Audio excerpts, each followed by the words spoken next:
What's up, everyone? Welcome back to Jared's Books. I'm Jared, and I am back. I know in the last video I kind of said that I was going to try to get back on the weekly pace of putting these videos out, and go figure, another 2 weeks went by. That's for a number of reasons. I think what what happens on like the BookTube thing and posting material related around reading is you get into reading to finish books, um, to post content. And that was like the exact opposite of what I wanted to do here. Because I've seen some of the like other channels, and it's like just pumping out title after title and multiple titles for recommendations to feed into like search optimization for clicks and that kind of stuff. And I caught myself doing the same thing. Like I was reading books just to finish them, just to put something out. And I caught myself doing it. And I was like, I'm not going to do any of that. So I've just been taking my time, like with what I'm reading and enjoying it. And it's been this last what this thing that I just finished that I'll get to here in a minute was great. It was very enjoyable because reading was starting to become unenjoyable, and it's I it was weird. The same thing kind of happened with like my writing. Like I've mentioned multiple times on the channel, I've been about 85% done with a novel for months. I mean, for months, and just haven't found any kind of like motivation to finish the story, even though it's like every night before I go to bed I want to finish the story, and like, oh yeah, tomorrow we'll get on it, and then tomorrow comes and nothing gets done on it. I have been cracking back into it and getting back in it and kind of moving it. I don't know if it was writer's block. A lot of people think of writer's block as I don't know what to write next. I don't think that's what writer's block really is. I think it may be what I've been going through, which is like you want to work on the story, you want the story to get finished, you can't stop thinking about it, but then you just don't. I don't know if it's a mixture of procrastination, ADHD, or whatever, but it is what it is. Sorry about the long personal tangent. It's been a while, and I was like starting to like see things a little bit differently, like with the channel and stuff. So I figured I'd just, I don't know, lay it out there. I don't know why, but I just did. So let's jump into some cool book stuff, because I do have cool book stuff. It is the Halloween season, and on pace with everything else. Let's keep the theme. I love the holidays.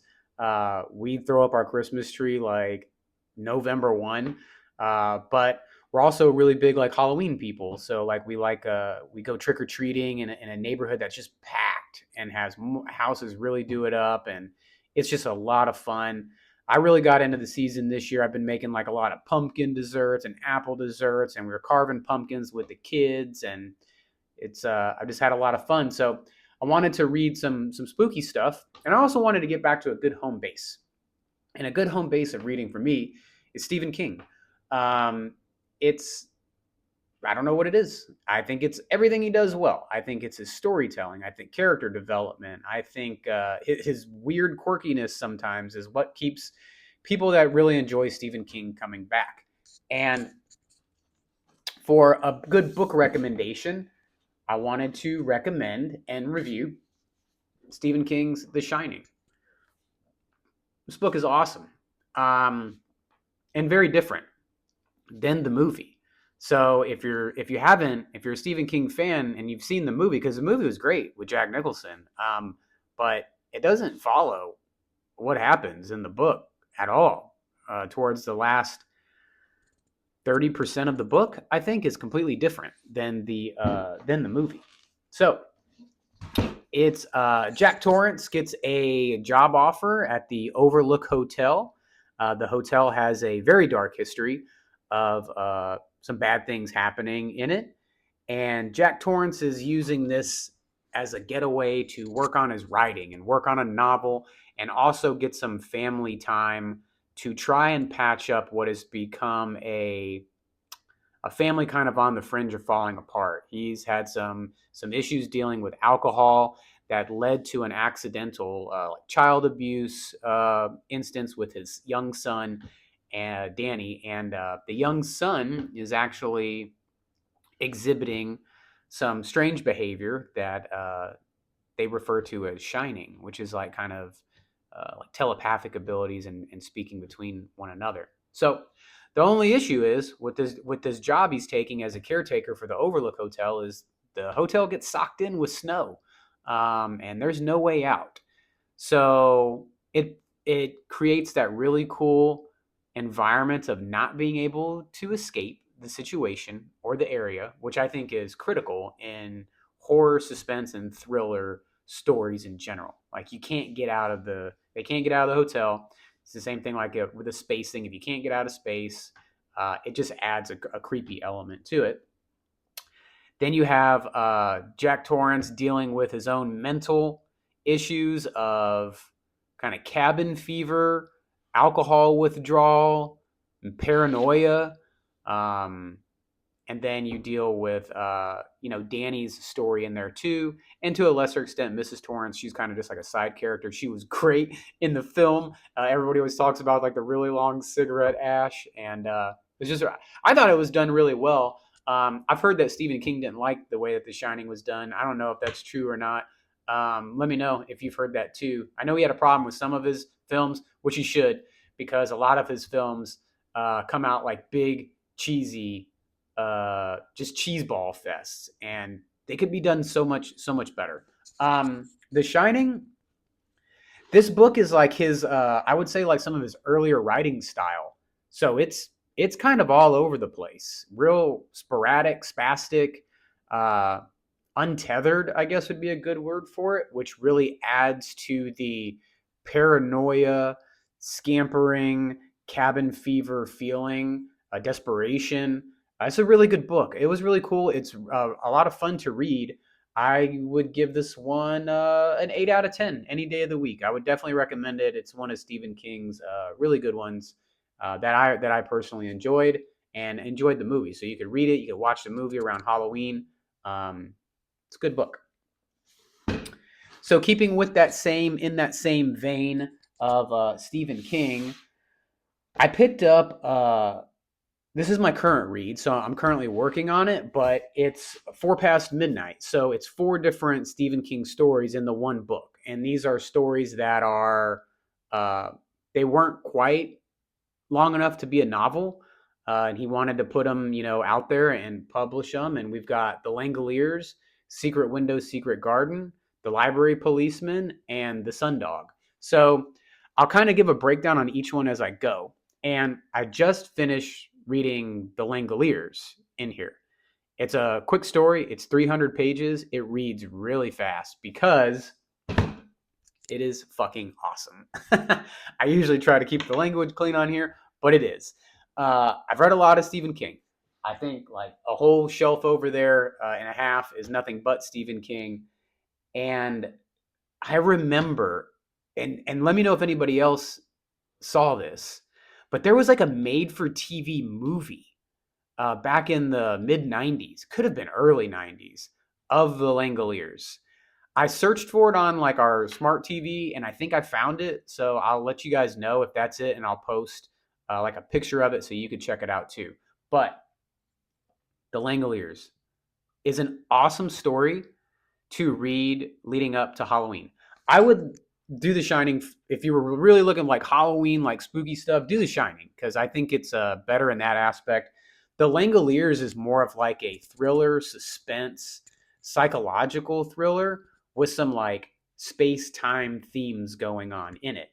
So you're gonna follow in typical Stephen King fashion. He has a multitude of characters. There's a bunch of characters in this one. And what happened is a flight leaves from LA, goes up, and there's like 12 people, or 12 or 19, can't remember which one. They're all asleep, and then they wake up mid flight, and everybody else, all 200 and something other passengers, are vanished. except for like their earrings, their fillings, necklaces, pacemakers, hip implants. They're just gone. And that includes the pilots. Luckily, they had a pilot on board, Brian Engel, and him and Nick Hopewell, which is a kind of like a mysterious like MI6 or MIA, whatever it's called, like British intelligence guy on the plane. They take this thing over. They're flying it, and they land. They go off course, and they land in Bangor, Maine. Go figure. Stephen King. You're going to end up in Maine in some way or shape or fashion. And everything's way off. Like your shoes don't make noise when you're walking. Sodas are flat. Sandwiches that should be good are rotten. Time is speeding up. That kind of thing. So they put two and two together and realized that they must have gone through some kind of like time rip in the air when they were traveling. And now they're in some alternate time/dimension where the world is actually running out of time, or time itself is running out of time. And the whole time this is happening and they're figuring all this out, one of the guys has gone completely crazy that was on the plane. And there's this noise like Rice Krispie treats when they get milk on them in the background. And it's building and building and building and getting closer. And it's the Langoliers. And I'm not going to spoiler alert and give it away what the Langoliers are, but it's pretty wild. Right on par with Stephen King. I liked it. I like how he did it. I thought it was really good. And I got to say, Stephen King's number one criticism, I think, is he goes off on these crazy side tangents, right? Anybody that has read Stephen King knows he'll go off, like in It, he'll go off for like 50 pages on a side journey about how a brick in a building was made. And sometimes that would piss me off too. But in this one, since these are like shorter stories and The Langoliers is only 300 pages, he keeps it so tight to the story while at the same time making the characters really, really good. The Langoliers is one of the best things I've read by Stephen King out of everything. I mean, I wouldn't put it close to, It is an absolute masterpiece. And 11/22/63 is my favorite book by Stephen King. But this was probably my third favorite. And it wasn't my favorite because of it was just a favorite for the overall resounding work that it was. But the Langoliers is really cool. It's a really cool story, and it's only 300 pages. I'd give it a solid 9. Read it. And I'm looking forward to getting into the other 3 stories in here. Secret Window, Secret Garden, which is a badass movie with Johnny Depp and John Turturro that used to be just background noise in my room when I was a kid. The Library Policeman, which I've never heard of, or The Sundog. So I'm going to be reading those. So if you're looking to keep it spooky for the Halloween season, I definitely recommend those 2. And that's what I'm currently working on. So just wanted to give that update. I apologize for the 2-week gap kind of thing. I will get back on track. I'm really enjoying reading the 4 Past Midnight collection of Stephen King. I'm really enjoying starting to fall back into my story, my novel that I'm writing that I'm so close to being done.